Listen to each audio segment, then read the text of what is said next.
Olá a todos! Bem-vindos a mais um Historiando. Para aqueles que ainda não me conhecem, eu sou a Misha e hoje nós vamos falar de um dos temas extremamente importante para a contemporaneidade, embora ainda estejamos estudando a Antiguidade Oriental. Nós falaremos sobre os hebreus. E aí, querem saber um pouquinho mais sobre eles? Então vamos lá!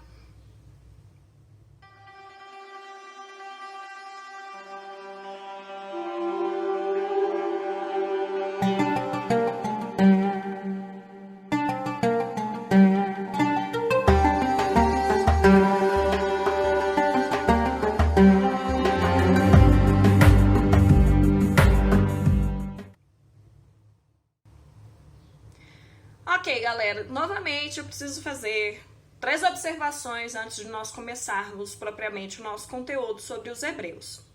A primeira observação, assim como os persas, hebreus não é um tema que costuma cair no vestibular. Na verdade, nos últimos 5 anos, nem no Enem, nem no vestibular eu vi questões sobre os hebreus.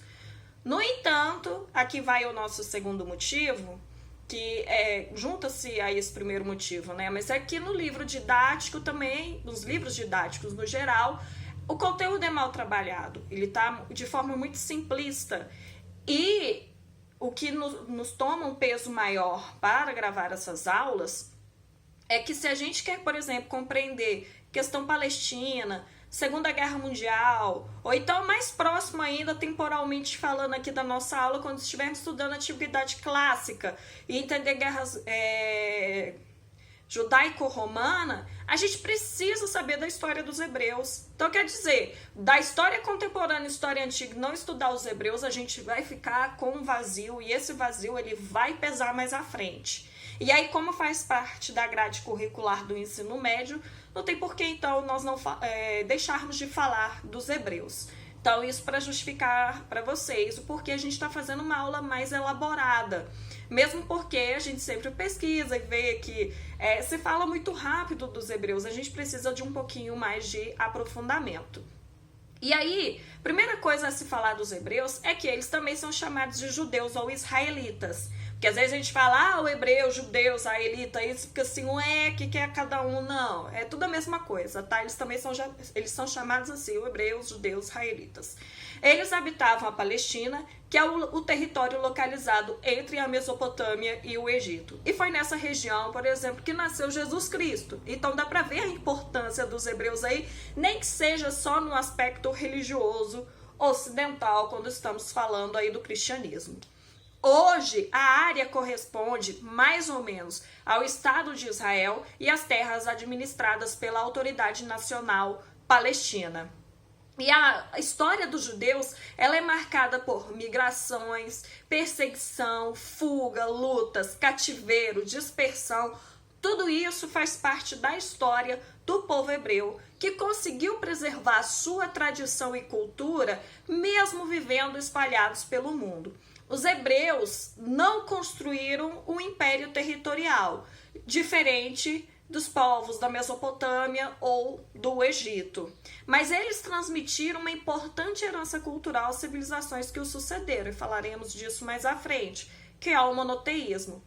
O território ocupado pelos hebreus era constituído por uma estreita faixa de terra cercado pela Fenícia. Nossa próxima aula, inclusive, será sobre os fenícios. Mas, enfim, essa faixa de terra cercada pela Fenícia, que é o atual Líbano, pela Síria e pelo deserto da Arábia. Essa região ela é cortada pelo Rio Jordão e banhada na costa oeste pelo Mar Mediterrâneo, no centro de importantes rotas comerciais da antiguidade. E ao longo do tempo, vários povos exerceram influência sobre essa região. Mas a herança histórica mais importante foi deixada pelos judeus e pelos árabes. Os árabes nós estudaremos bem mais à frente. Ainda hoje, as relações entre árabes e judeus são marcadas por conflitos constantes. Ambos lutam pela hegemonia da Palestina. E aqui nós vemos 2 argumentos diferentes. os judeus julgam-se com direitos históricos sobre a região. Inclusive, se constrói um discurso de dívida histórica quando se fala com relação à Palestina. E os árabes palestinos afirmam possuir direitos adquiridos pela longa e contínua ocupação, ou seja, o peso da tradição. Então, nós temos aqui o peso da dívida histórica e da tradição. Aí fica a pergunta, nossa professora, qual dos dois que tá certo? E eu respondo, os dois. Mas isso é algo que a gente vai estudar mais pra frente, mas só para vocês terem uma contextualização. Enfim, a civilização hebraica, assim como esses outros povos do passado que nós já estudamos, são de origem semita e se desenvolveram na região da antiga Palestina. Aqui eu quero fazer uma observação que eu não havia feito nas outras aulas porque eu não achei pertinente, mas agora é. Quando a gente fala de povos semitas, nós estamos falando de povos provenientes da Ásia. No entanto, sempre tem um porém, um mas aí, segundo a tradição bíblica, e aqui a nossa principal fonte histórica é a Bíblia, semita vem daqueles que descendem de Sem. E Sem era um dos filhos de Noé, viu? Sem, semita, quer dizer, então, todos os povos semitas seriam descendentes diretos do filho de Noé. Enfim, só uma curiosidade para vocês. Então, voltando a falar um pouquinho do território, né? O território, ele é cortado pelo Rio Jordão, que o fertiliza e o torna propício à agricultura. E nas áreas que não são banhadas pelo Jordão, viviam grupos nômades de pastores, e um desses grupos eram formados pelos hebreus, que eram organizados em clãs patriarcais seminômades que se dedicavam à criação de gados nos oásis dos desertos da Arábia. E aí, quando nós falamos da história política dos hebreus, essa história política antiga, ela pode ser dividida em 3 grandes períodos: o governo dos patriarcas, o governo dos juízes e o governo dos reis. E aí nós vamos ver um pouquinho de cada um deles separadamente. Quando nós estamos falando do governo dos patriarcas, os hebreus, de início, viviam na cidade de Ur, no sul da Mesopotâmia. Olha aí. E nessa fase nômade, eles estavam organizados em comunidades tribais, dedicando-se à criação de reses, criação de gado. E os bens produzidos pertenciam à comunidade. Estamos falando de uma economia comunitária aqui. Os hebreus eram comandados por chefes denominados patriarcas. Aqui, vamos fazer um parêntese. Patri significa pai, arcas vem de arque, do grego, que é poder. Então, poder do pai. O pai, como chefe, cabeça da família, ele é o chefe político também. Isso que significa patriarcal, patriarcado, patriarca. Enfim, além de exercerem funções de sacerdotes, juízes e chefes militares, os patriarcas também eram a autoridade política e moral do clã e conduzia seus descendentes e seus rebanhos de oásis em oásis. E por muitas gerações, o povo hebreu foi dirigido pelos patriarcas e se dedicou ao pastoreio e à agricultura.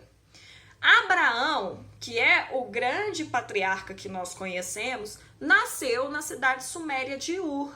E aí, depois que o pai de Abraão morre, Javé teria visitado ele em sonho e falado assim: Abraão, Abraão, vai lá, esmaga os ídolos dos deuses de seu pai. Sabe aqueles deuses da Mesopotâmia? Então, eram esses deuses que os hebreus cultuavam no início.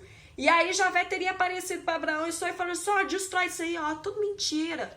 O único Deus que existe sou eu, tô aqui falando com você, tá vendo? Então, ó, destrói todos os deuses e passe a adorar o único e verdadeiro Deus, que sou eu, Javé. E aí muda a sua família para Canaã. Sai daí da Mesopotâmia. Javé prometeu a Abraão que, se seguisse essas leis, ele fundaria uma grande nação que viveria em uma terra que flui com leite e mel.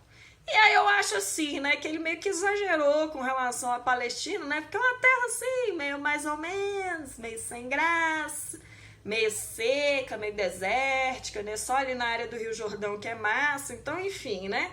Mas, segundo a Bíblia, né, no Antigo Testamento, a galera conduzida por Abraão, que foi o primeiro patriarca, né? Partiram da cidade de Ur e se estabeleceram na Palestina, que é considerada a terra prometida, isso mais ou menos por volta do ano 2000 a.C. E a Torá conta o seguinte, que Abraão, ele já estava velho, coitado, e ele não tinha um filho, e ele sonhava em ter um filho. Aí a esposa dele, que também estava velha, a Sara, não engravidava, e ele acabou tendo filho com a concubina dele, Agar, chamado Ismael. E aí Abraão super queria ter um filho com a Sara super queria ter um filho. E aí um dia Deus chega para Abraão e fala assim, né, que ele fala assim, Abraão, olha pro céu, tá vendo esse montão de estrela? Aí Abraão fala, eita, mundão vai de estrela. E aí ele vira e fala assim, então, a quantidade de filhos que você vai ter é igual a quantidade de estrelas no céu. E aí Abraão vai e engravida Sara e nasce Isaac. E aí um dia Deus chega para Abraão e fala assim, ó, eu quero ver se tu é firmeza mesmo comigo. Vai lá e mata o Isaac. E aí Abraão fica assim, poxa Deus, eu queria ter um filho, você quer que eu mate meu filho? Ele vai lá e mostra que você gosta de mim. Aí Abraão fala assim, não, só pra você ver como eu gosto de você, eu vou lá e vou matar meu filho. E aí na hora que ele tava indo matar o filho dele, inclusive vocês podem ver isso, que pinturas que não faltam sobre isso, tava indo um anjo do Senhor, segura o braço da Abraão e fala assim, era pegadinha, era só pra ver se você ia fazer mesmo. Enfim, de toda forma, Isaac vai ter um filho, Jacó, que por sua vez teve 12 filhos, e esses filhos se tornaram os líderes das 12 tribos de Israel. Na verdade, ele tem 2 filhos, né? Esaú e Jacó. E aí Isaac foi abençoar Esaú, mas Jacó fingiu de Esaú, recebeu a bênção e teve todos os filhos. A Bíblia é cheia das tretas assim.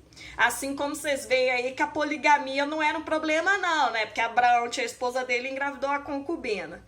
Só parênteses. Mas o povo hebreu viveu ali na Palestina por quase 3 séculos, até que, segundo a tradição bíblica, por volta de 1750, um grande período de seca vai assolar a região e os hebreus migraram para o Egito. E eles se fixaram no delta do Nilo e lá permaneceram durante 400 anos. Nessa época, o Egito estava sob o domínio dos Hicsos, que chegaram a contratar muitos hebreus para trabalhos diversos, confiando-lhes inclusive importantes cargos públicos. E aí depois que os Hicsos foram expulsos pelos egípcios, os egípcios, a gente viu isso na aula do Egito, começaram a ter uma certa resistência com todos aqueles que vieram de fora, e aí os hebreus passaram a sofrer perseguições e chegaram a ser escravizados. Para quem não viu a aula do Egito, tem aí a oportunidade de assistir agora.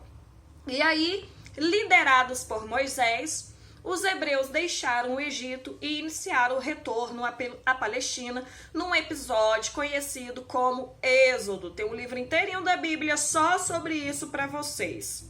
E aí, segundo a Bíblia, Moisés era filho de hebreus e a sua mãe, para impedir que ele fosse morto pelos soldados do faraó, teria colocado ele num cesto de vinho e teria soltado no Nilo, próximo do local onde uma princesa se banhava todos os dias na companhia das suas servas. E aí a princesa, ao ver o cesto com a criança, tira do Nilo e considera a criança como sendo um presente dos deuses. Vocês têm que entender que para os egípcios, o rio Nilo, ele é uma divindade. Inclusive, quando a gente estudar mitologia, vocês vão ver isso, mas na Ogdode Heliopolitana diz que o Num, que seria esse oceano do caos primordial, as águas desse oceano desaguariam na terra para formar o rio Nilo. Então faz parte dessas águas primordiais que dá vida. Então o Nilo é uma divindade. Então entender que Moisés é um presente dos deuses não é de loucura, tendo em vista toda a religião egípcia. Mas enfim, a princesa leva Moisés, né, para o palácio, cria ele como príncipe do Egito e é ela que dá a ele o nome de Moisés, que significa nascido das águas. E aí quando ele cresceu, Moisés descobriu sua verdadeira identidade e ele se revolta com o tratamento humilhante e cruel que era dispensado ao povo dele. E aí ele foi viver com os hebreus. E mais tarde, recebeu de Javé a missão de libertá-los da servidão do Egito e conduzi-los de volta à Palestina, que é a terra prometida. Segundo a tradição judaica, foi durante o retorno à Palestina que Moisés recebeu de Javé no Monte Sinai, no Monte Sinai, as tábuas da lei, que são 2 placas de pedra na qual foi escrito Decálogo, também conhecido como 10 Mandamentos. Aliás, o Decálogo também é conhecido como lei mosaica porque vem de Moisés. E é o cerne, é o centro das regras civis, morais e religiosas dos hebreus. E Moisés morreu antes de chegar à Palestina e a liderança do grupo todo, né, foi assumida por Josué. E aí começa a segunda etapa da história do povo hebreu, na perspectiva política, que é o governo dos juízes. Por quê? Vocês pensam comigo, a Palestina está lá largada há 400 anos. Eu acho que aquela terra vai ficar vazia por 400 anos. Ninguém vai olhar para aquilo ali e falar assim, tem um rio passando aqui, olha só, dá para plantar umas plantinhas, dá para dar de beber pro meu gado, acho que eu vou morar aqui, assim, né? Então tinha uma galera que se fixou lá. E aí, para poder reconquistar a Palestina, os hebreus tiveram que lutar contra os povos que ocuparam essa região, principalmente 2 deles, os cananeus e os filisteus. E aí coube a Josué iniciar a luta pelo controle da Palestina. E aí na terra prometida, os filhos de Israel se dividiram em 12 tribos, lideradas pelos juízes, que são os chefes militares e políticos escolhidos pelo povo. Então veja bem, estamos falando aqui de uma política descentralizada, assim como no governo dos patriarcas, como cada chefe de família é um chefe político, nós estamos falando também de uma política descentralizada. Então, embora estes comandassem de forma enérgica, principalmente quanto ao cumprimento dos costumes religiosos, eles não tinham uma estrutura administrativa regular. As tribos, elas eram autônomas e só se uniam diante de ameaças comuns nas guerras contra os cananeus e os filisteus, além de manterem, obviamente, uma unidade cultural, principalmente representada pela língua e pela religião. E entre os chefes temporários das tribos destacam-se Sansão, Gedeão, Samuel, que vocês com certeza já ouviram falar, pelo menos de alguns deles, né? E aí, beleza, nós estamos falando aí nesse período de tentar reconquistar as terras. Não está funcionando. Aí vem o terceiro período da história dos hebreus, que é o governo dos reis. Por quê? No decorrer das lutas contra os cananeus e os filisteus, dentre outros povos que estavam fixados ali em Canaã, as tribos de Israel perceberam a necessidade de reforçar sua unidade. Porque é o seguinte, estamos falando de 12, por suposto, 12 tribos, né? Então, são 12 chefes políticos que vão ficar brigando, todos os 12, para ver o que vai fazer na guerra. Não, eu acho que tem que fazer assim, assado, não sei o quê. Até chegar num consenso, deve demorar pra cacete. E isso numa guerra, nossa, é a derrota certa. Então, ter uma unidade política e militar forte, centralizada, faz com que as diretivas de guerra sejam mais assertivas e que todos tenham o mesmo destino. Então, a galera começa a perceber o seguinte, velho, se a gente continuar assim, não vai rolar. Então, eles percebem essa necessidade de reforçar a unidade por meio de um Estado politicamente organizado. E aí, por volta do ano 1000 a.C., eles optam pela implantação da monarquia. Saul vai ser o primeiro rei de Israel e ele vai realizar uma série de conquistas militares, mas aí quando ele começa a sofrer algumas derrotas, o povo vai ficar se opondo a ele vai encontrar uma forte oposição por parte do povo, e aí por conta disso ele se suicida e vai ser sucedido por Davi. E aí o novo soberano foi proclamado inicialmente rei de Judá. Vocês podem ver no mapa aqui que há uma divisão, que o reino de Judá corresponde à porção sul do território. Mais tarde, ele vai ser eleito rei de todo Israel. Davi vai definir e organizar o Estado e conquista Jerusalém, escolhendo Jerusalém para ser a capital política e religiosa do reino. Na tradição judaica, Davi era um jovem pastor que foi inspirado por Deus e teria derrotado o gigante Golias, que era o guerreiro dos filisteus. Davi também foi quem constituiu o primeiro exército organizado dos hebreus. Veja só, agora nós temos um grupo aqui social e vocês vão ser responsáveis pelo exército e a função de vocês é ser militar. Isso tem um peso forte, tem um peso grande. E aí Davi, vem a falecer e aí sobe ao poder Salomão, que era filho de Davi, e o governo de Salomão marcou o apogeu da monarquia. Salomão fortaleceu o poder, criou uma administração organizada e eficiente, promoveu a expansão do comércio com os outros povos do Oriente, construiu palácios e templos. Dentre esses monumentos, destaca-se o suntuoso Templo de Jerusalém, que a galera fica querendo reconstruir, sei lá, ali em São Paulo, né? Não vou nem discutir isso, mas só fica aí a cutucada. Porém, para sustentar essa política de grandes construções e o luxo da corte, Salomão teve que instituir impostos opressivos para as 12 tribos. Ele criou um corpo de funcionários encarregados da fiscalização e da cobrança dos tributos. Além disso, os camponeses eram recrutados à força para poder trabalhar na construção dessas obras públicas, e todas essas medidas, obviamente, sem sombra de dúvidas, com certeza, geraram descontentamentos e acarretaram em revoltas sociais. Tanto é que com a morte de Salomão em 935 a.C., instala-se uma crise política sucessória que levou à divisão das tribos. E assim se formaram 2 estados. O Estado de Israel, constituído pelas 10 tribos do norte, liderada por Jeroboão, que era filho de Salomão, e a capital era Samaria. E o reino de Judá, que era governado por Roboão, que também era filho de Salomão, e aí a capital seria Jerusalém. E aqui no caso, essas 2 tribos aqui eram as tribos de Benjamim e Judá. Enfim, esse episódio, essa separação, ficou conhecido como cisma. Cisma é isso, separação.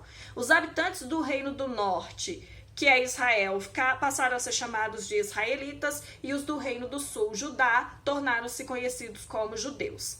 E a partir de então dessa separação, crises frequentes enfraqueceram os 2 reinos, que ficaram sujeitos às invasões de outros povos, como os assírios, os egípcios, os babilônios. Para vocês terem noção, em 721 a.C., os assírios conquistaram o reino de Israel, ou seja, o reino do norte, e as 10 tribos que constituíram o reino de Israel desapareceram da história. Assim, já era, os assírios saíram, destruíram tudo. A gente viu isso, para quem não viu, sobre a aula de Mesopotâmia a partir dos assírios, assistam. E aí, em 596 a.C., o rei neobabilônico, ou caldeus, o rei da Babilônia, Nabucodonosor, conquistou o reino de Judá, e em 586 a.C., depois de sufocar uma revolta dos judeus, ordena a transferência da população para a Mesopotâmia.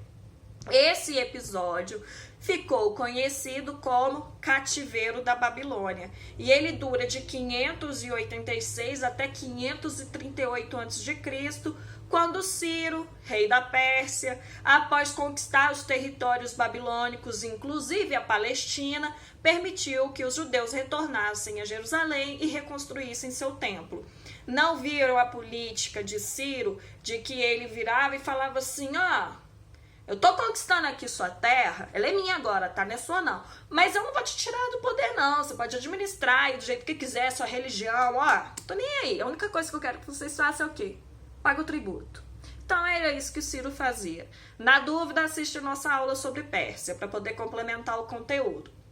De toda forma, depois da hegemonia persa, a Palestina vai ser conquistada em 332 a.C. por Alexandre o Grande, Alexandre da Macedônia. Aí uma nova invasão ocorre em 63 a.C., que colocava o território sob o controle dos romanos. E aí, durante a dominação romana, grupos nacionalistas judaicos se organizaram e incitaram revoltas que foram duramente reprimidas até serem definitivamente esmagadas no ano 70 da era cristã, ou seja, 70 depois de Cristo. E aí, foi aí, com as guerras judaico-romanas, que os judeus foram expulsos da Palestina, proibidos de retornar àquela região e dispersos pelas províncias romanas. Esse episódio ficou conhecido como diáspora, termo que significa dispersão. E aí, espalhados pelo mundo, os judeus passaram a viver em pequenas comunidades. Sem território próprio, eles conseguiram, isso é fantástico, preservar a sua unidade cultural, ou seja, língua, religião, costumes, e se mantiveram como nação independente, separada até 1948, quando a ONU cria o Estado de Israel, permitindo o retorno do povo judeu ao antigo território da Palestina. Porém, e aqui só fica esse destaque que trabalharemos bem mais à frente quando estivermos estudando história contemporânea, a criação de Israel provocou conflitos com os palestinos, que são populações de origem árabe que havia séculos ocupavam a região. E essa situação perdura até os dias atuais. Tipo, hoje aqui, 22 de julho de 2020, ainda tá rolando treta lá na faixa de Gaza. Só isso. Bom, sobre a economia, a gente tem que entender que nós estamos falando de 3 grandes períodos da história dos judeus, todos eles marcados, sei lá, né, escravidão, cativeiro, enfim. Mas a gente precisa dividir isso. Durante o governo dos patriarcas e dos juízes, nós estamos falando de povos seminômades. Alguns vão se sedentarizar às margens do Rio Jordão, mas boa parte deles vão ficar ali no território da Palestina, mas vivendo de oásis em oásis. Então a gente está falando de uma economia agropastoril, seja o pastoreio ou a agricultura. Mas, e isso é o que vai ser o grande forte deles, os hebreus desenvolveram uma economia comercial, principalmente durante o governo dos reis, que de certa forma estimulava o individualismo e a conquista da propriedade privada. Aliás, esses grandes latifundiários vão nascer aí. E esse processo desestruturou a organização comunitária, por exemplo, que nós vimos na fase do governo dos patriarcas, que tudo era da comunidade, e provoca o aparecimento das desigualdades sociais. E a história da Bíblia ela é bem marcada com isso. E aí, dadas as circunstâncias que marcaram a história dos hebreus, né, migração coletiva, dispersão em massa, eles tiveram que se adaptar às diferentes regiões geográficas. Assim, eles encontram no comércio o meio de garantir a sobrevivência do povo, evitando choque com os proprietários de terra de cada uma das regiões às quais eles tiveram que se fixar. E essa atividade econômica teve rápido desenvolvimento entre eles. Aliás, é um aspecto da cultura econômica dos judeus até hoje, essa força no comércio deles. A sociedade hebraica, a gente viu, ela se forma no 2º milênio antes de Cristo, momento em que o Egito e a Mesopotâmia já eram considerados grandes impérios. E aí, uma das principais fontes da história do povo hebreu é a Torá, que corresponde ao Pentateuco, que são os 5 primeiros livros do Antigo Testamento: Gênesis, Êxodo, Levítico, Números e Deuteronômio. Caso não saiba, eu já estou falando aí para vocês. Curiosidade, vai lá ler a Bíblia. E os hebreus acreditavam que eles eram o povo eleito de Deus, aqueles chamavam de Javé ou Yavé. E aí eles confiavam que Deus escolheria determinados membros do grupo para que estes comandassem os demais e fizessem os planos divinos se cumprirem. Então, Abraão, Isaac, Jacó, Moisés teriam sido alguns desses escolhidos, né? A sociedade hebraica, já que aqui estamos falando de sociedade, assim, fixa isso na memória de vocês, porque é o mais importante. Era patriarcal. Era formado por famílias numerosas que seguiam com devoção a mensagem de Deus: crescei e multiplicai-vos. E muitas vezes avaliava-se o valor de uma mulher pelo número de filhos que ela conseguia gerar. Nem vou discutir isso. A partir dos 10 anos de idade, os meninos começavam a ser treinados pelo pai para assumir um papel de destaque na tribo. Já as meninas eram cercadas de cuidados e desde cedo preparadas para o casamento. Curiosidade aqui para vocês, a idade do casamento era de 10 anos. E evitava-se o relacionamento entre adolescentes do sexo oposto para que as meninas permanecessem puras e virgens até o matrimônio. E aí, quando se casavam, elas se tornavam propriedade dos maridos. Sim, é um objeto, uma coisa. E tal fato demonstra a inferioridade social da mulher na sociedade hebraica. Inclusive, o 10º mandamento de Deus comprova a condição da mulher entre os hebreus, que nivelava as mulheres como sendo coisa, né? O 10º mandamento fala assim: não cobiçarás a casa do teu próximo, não cobiçarás a mulher do teu próximo, nem o seu servo, sua serva, seu boi ou seu jumento, nada que pertença ao teu próximo. Veja que o verbo é pertencer. A mulher, ela é vista como um objeto. E, a exemplo dos demais povos do Oriente, a sociedade hebraica era escravocrata. Os escravos eram divididos em 2 grupos, o dos escravos hebreus e o dos escravos estrangeiros, que eram prisioneiros de guerra.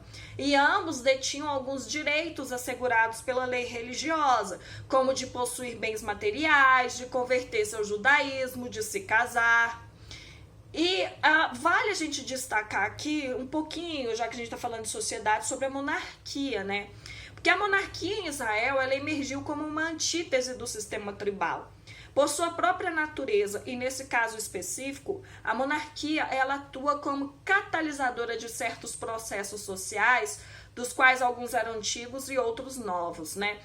Não surpreende que o advento da monarquia em Israel tenha se tornado fator decisivo da desintegração social do sistema tribal.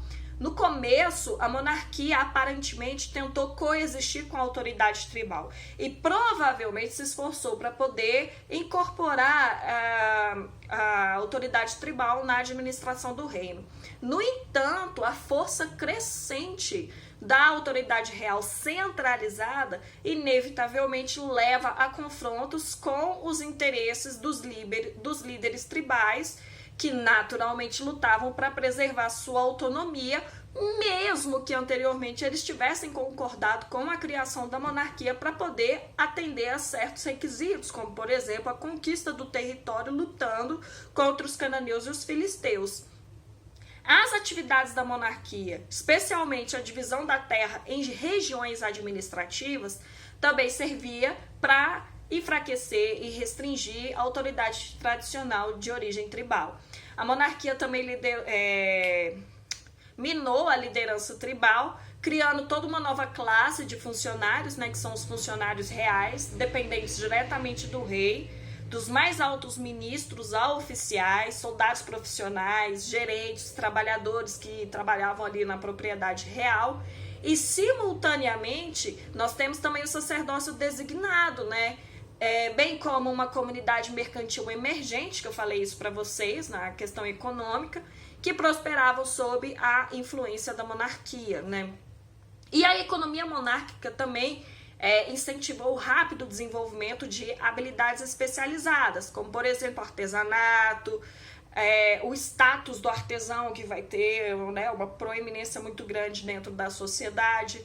E o declínio do sistema tribal e a reorganização da população, primeiro em termos de território e depois como reino, levaram ao surgimento e à cristalização de uma estrutura de classe. O extrato principal era formado por proprietários de terras, grandes e pequenos, e uma classe de artesãos que surge ao lado desses proprietários de terra.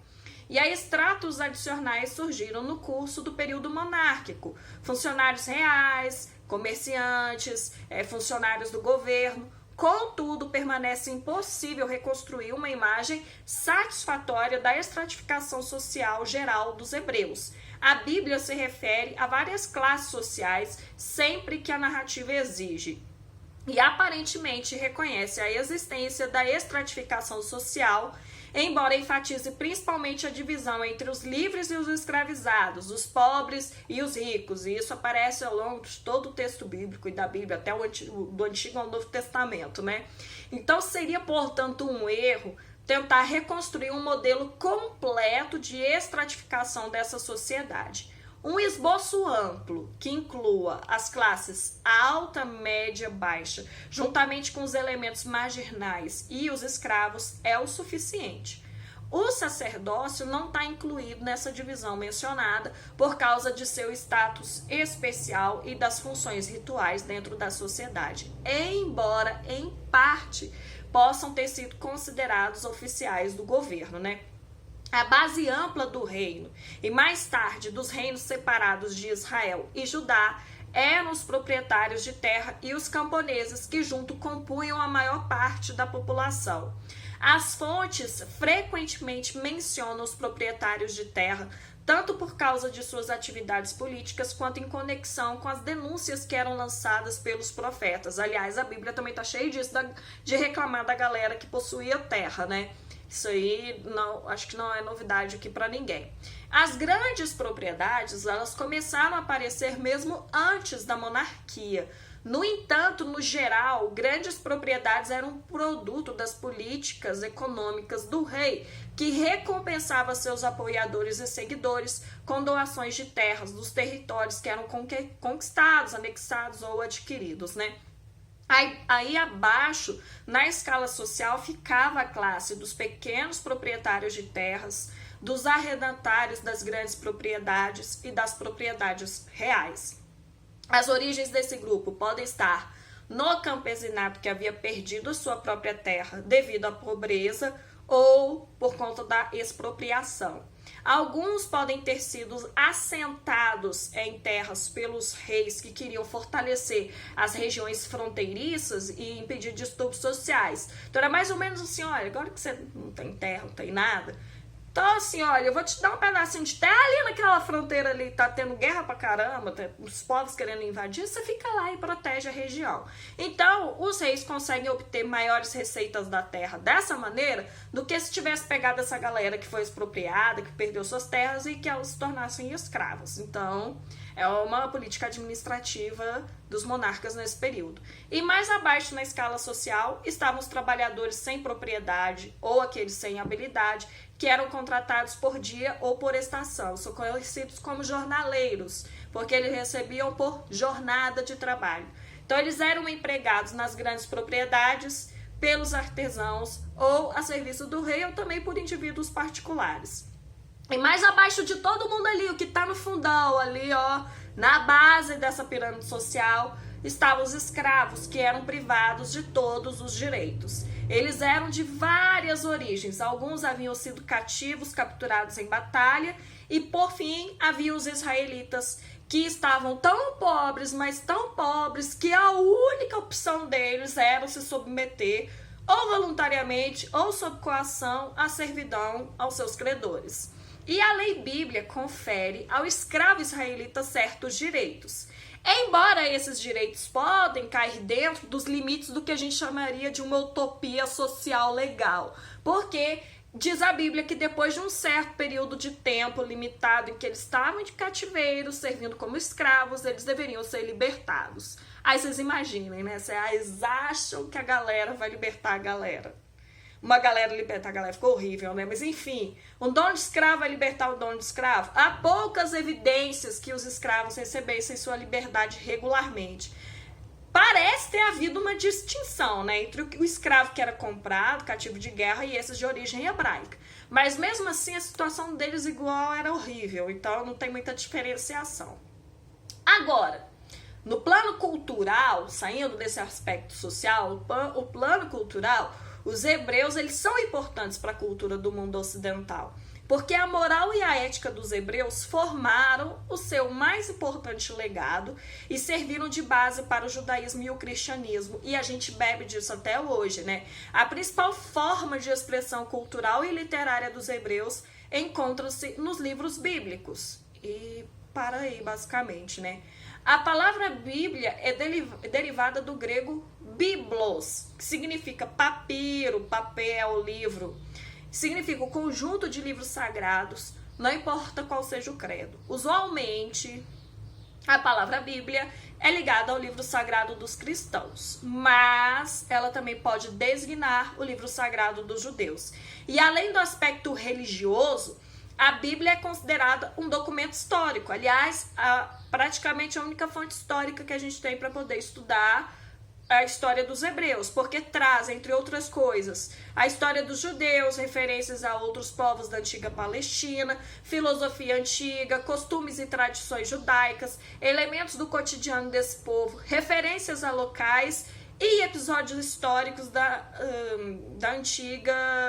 história antiga do Oriente Médio. Então, assim, traz um arcabouço de informações bastante gigante e a gente tem que sair separando, né? O que é história, o que é utopia, né? O que cai no domínio do religioso, enfim. O período histórico de elaboração da Bíblia situa-se entre os anos 1200 a 1100 a.C.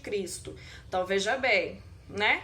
Por volta de 1200 a.C., ainda não havia uma bem definida escrita hebraica. Aqui, observação, tá? Eu estou falando do Antigo Testamento, porque o Novo Testamento só foi ser escrito lá por volta do ano 100 depois de Cristo. Aí já cai por terrinha alguns sentimentos aí de que a Bíblia foi escrita na época de Jesus Cristo. Não. Mas voltando aqui ao que eu estava falando, até então a Bíblia judaica ela era transmitida oralmente, era uma cultura oral. E aí apenas por volta do reinado de Davi, então veja, a gente está falando nem do governo dos patriarcas, nem dos juízes, nós estamos falando aqui dos reis. No reinado de Davi, por volta de 1025 a 985 a.C., é que foram feitas as primeiras versões escritas do texto sagrado, dos textos sagrados no caso, né? E os primeiros 5 livros, que são conhecidos como Pentateuco ou Torá, que inclui o Gênesis, foram finalizados somente em 398 a.C. E aí, devido à fragilidade do material em que foram escritos, foi necessário durante séculos fazer várias cópias dos manuscritos originais. Inclusive, esses manuscritos originais não existem mais. E a religião, ela é uma das bases da cultura hebraica. Enquanto a maioria dos povos da antiguidade eram politeístas, os hebreus eram monoteístas.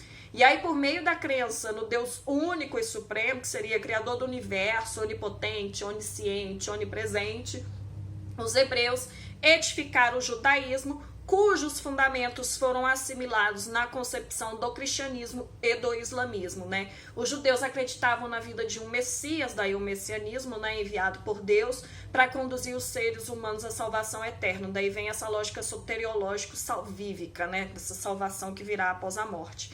Para os cristãos, esse Messias é Jesus Cristo, a que os judeus não aceitam como tal.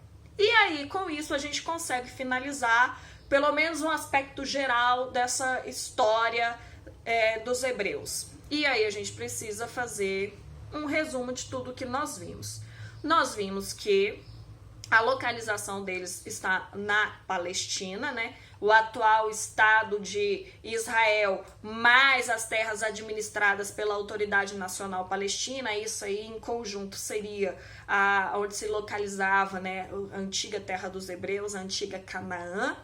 Nós vimos que a política ela é dividida em 3 etapas. Nós temos o governo dos patriarcas, descentralizado, dos juízes, descentralizado, e dos reis, centralizado. Economia. A gente viu que também depende muito do período que a gente está estudando. Os patriarcas, eles eram grupos nômades ou seminômades.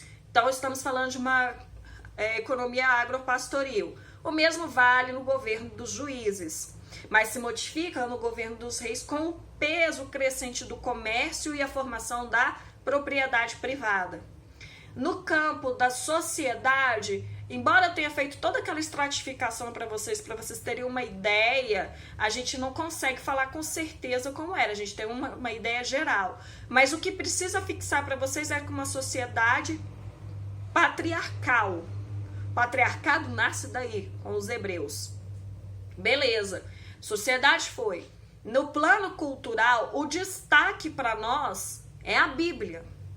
Inclusive os salmos e tal, isso aí vai inclusive influenciar uma série de obras artísticas, música, enfim. A Bíblia ela tem um grande peso na cultura hebraica. E, claro, o plano religioso, o monoteísmo. E com isso a gente consegue finalizar um resumo bem rápido sobre os hebreus, ou judeus ou israelitas. Eu gostaria de fazer algumas observações para vocês. Na verdade, uma observação geral. As aulas que vocês me pedem, sejam nos comentários aqui do vídeo do YouTube, ou seja pelo direct no Instagram. Aliás, se vocês não nos seguem no Instagram, entrem lá no historiano.misha e nos sigam, porque a gente coloca resumos, dicas, e vocês podem entrar em contato comigo por lá. E as aulas que vocês me pedem, eu já tenho 3, né? Sobre o papel do diabo na Idade Média, sobre mitologia egípcia e sobre as mortes mais idiotas da história antiga, né? A gente pega aí a Antiguidade Oriental e a Greco-Romana. Eu vou fazer essas aulas, vocês não tenham dúvidas, eu sempre vou anotando. Mas eu tenho o primeiro objetivo, que é de dar conta de todo esse conteúdo voltado para o vestibular, Enem e ensino médio. Então, toda essa grade curricular, quando eu conseguir fechar ela e, assim, com fé em qualquer divindade cósmica aí que vocês acreditarem, com fé em Deus, a gente vai fechar isso antes do Enem. Foi um prazer estar aqui com vocês hoje. E aí, se vocês gostaram do vídeo, curtam o vídeo, subscrevam no nosso canal, entrem no Instagram, nos sigam lá no Instagram também e até a próxima!